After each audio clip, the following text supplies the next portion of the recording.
And we're back with our 2024 lead and the record-setting night in New Hampshire. Donald Trump winning more than 166,000 votes, the most ever won by any candidate in the New Hampshire primary in either major party. With me now is Georgia Congressman Rich McCormick, a Republican who, after endorsing Ron DeSantis last night, endorsed Donald Trump for president. Congressman, thanks for joining us. In your endorsement, you say, quote, "I am calling on my fellow conservatives to join me in uniting behind Donald Trump." To be clear, are you calling for Governor Haley to drop out? I would love to get a start on this. We only have 10 months before we get into the next election, and I think this is going to be detrimental to our party and to our country if we don't unite under one leadership. President Trump has done some very good things for this country. I think he is going to win this primary, and I think it's time to unite under one banner and get our message straight right now. So Haley should drop out. You're calling on her to drop out. Well, she's going to determine this. This is the United States. Each individual has the right to do whatever they want to do. I just think it's best for the party if we start to unite as a party under one banner and one message. According to exit polls, 42% of the people who voted in the Republican primary in New Hampshire said they don't believe Donald Trump will be fit for the presidency if he is convicted of a crime. The chance that Donald Trump is going to be convicted in one of his legal cases is not zero.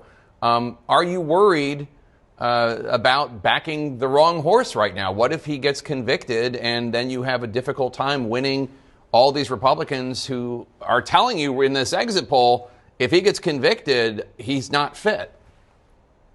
Well, the electorate is the one that determines who's winning the primary. Right now, President Trump is winning by, as you said, record numbers.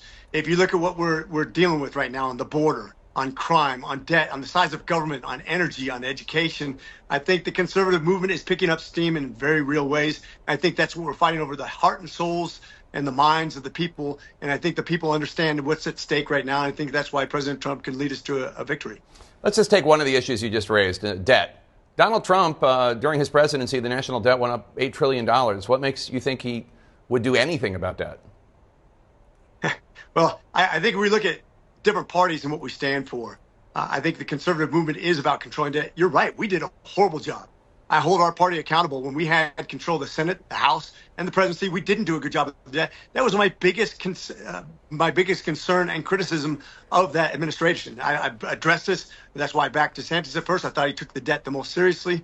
But I think for sure, Trump takes debt way more seriously than Biden does. I think he's learned his lessons. I think he's definitely the conservative in this race, and I think he's going to do a better job on controlling debt than the Democrats would for sure. There are some House Republicans and Senate Republicans, I'm sure you know, who are worried about Trump being at the top of the Republican ticket because obviously it's going to cost a lot of money to get him elected. It might cost less for Nikki Haley, for example, according to polling. But beyond that, one House Republican in a swing district told CNN's Manu Raju that Trump as the nominee is going to cost your party control of the House. He went on to say, quote, 20% of Republican voters will not vote for him. Independent voters think Biden is weak, but they hate Trump. And Democrats, Trump motivates them to vote. Are you concerned? Do you share any of those concerns? I understand the concerns, but the people, the conservative movement makes its choice. Now it's up to us to have a message that resonates with the people. That's why it's not just about one person. I mean, the presidency is the presidency, but we have a House, we have a Senate, we have a body that has to move this country in a certain direction. And I think that's why it's important to have messengers that aren't just one person, that we all get to carry a part of this pail of water that applies to all people, that we're all able to control the message, not just one person. I think President Trump has won an election before. I think he's in better position to win than he was in 2016 in many ways, because he does have a track record for a good economy, for controlling the border, for things that matter to people. And so I think this will play its way out. But I think the primary process is already deciding who our electorate is going to choose as our primary representative. So I think we need to back him and get behind him in the messaging and make sure we're clear on that. Republican Congressman Rich McCormick, thanks for joining us today. Appreciate it, sir.